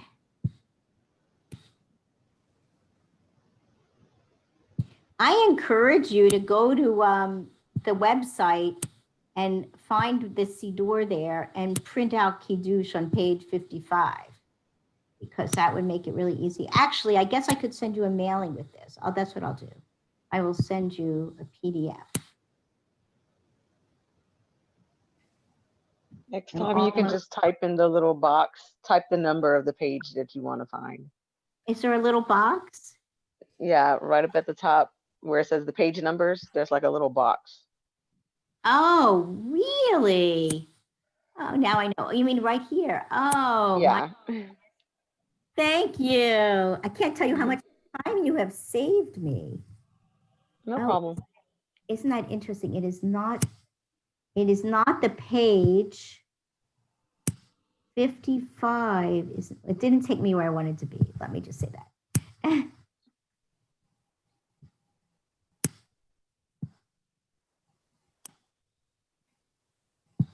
It doesn't seem to be comparable to the page numbers, but that's okay. I'm almost there. Yay, 55. Here we are. Woo, we got there. So 55, page 55 in the Siddur is page 51 in the PDF. Okay, so we'll remember that. It's page 51 in the PDF. Okay. I am actually going to scroll down to the transliteration, but people can see the Hebrew up here, sort of, and then starting the second line. So maybe repeat after me. Baruch atah Adonai Eloheinu melech haolam. Sing it with me. Baruch atah Adonai Eloheinu melech haolam. Oh, I should be up here. Sorry. You see this? Yes. Adonai Eloheinu melech haolam.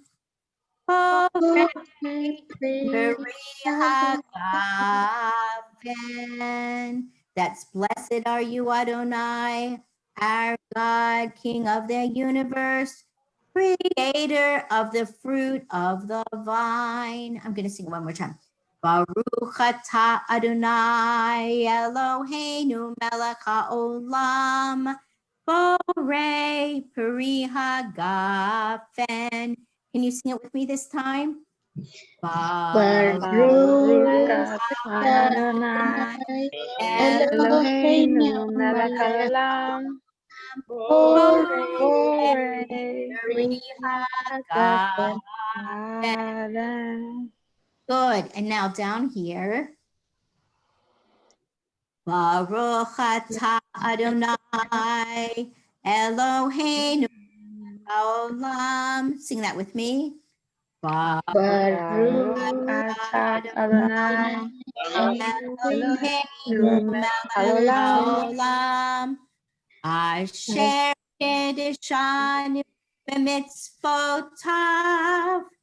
Asher kedeshanu b'mitzvotav.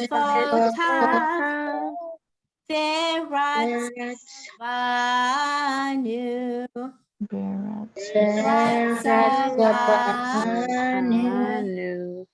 Good. Vishabat kodsho be'ahava. Vishabat kodsho be'ahava. Uvratzon hinchilanu. Uvratzon hinchilanu. Zikaron lema'aseh. Zikaron lema'aseh. Bereishit. Ihu yom tehillah. Lemikra kodesh. Let's devote the beginning of next class to working on this, because it'll take us at least 15 minutes to do this properly. And meanwhile, I will send you Cantor Finkelstein's recording of this, and I'll send you the text so that if anybody wants to practice it this week, they can. I think I mentioned to you before, let me see if I can find it, that the synagogue on the website also has, let's see.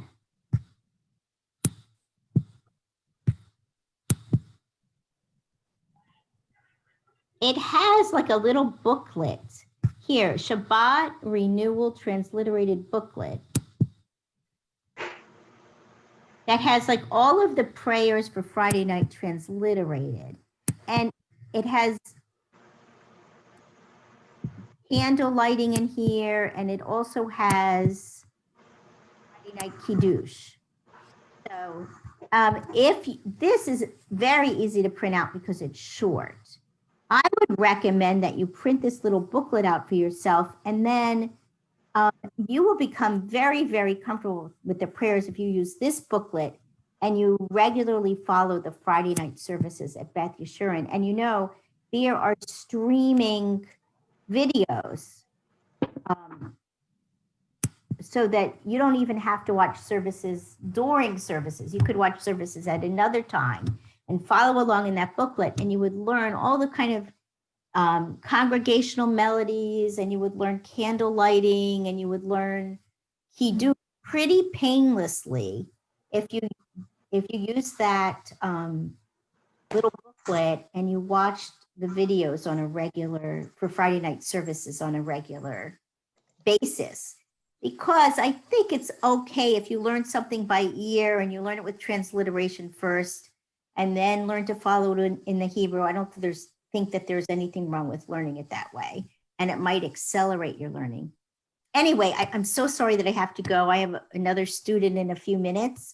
But anyone who would like to schedule a one-on-one lesson to accelerate your learning or look at some other material, you can call me or text me, and I'd be glad to make a time for us to meet. Okay. Have a happy, healthy week. Thank you. Tov, a good week, and I'll see you next week. Bye, everybody. Thank you. Bye. Bye. Good work. You're great students. Bye-bye. Thank you.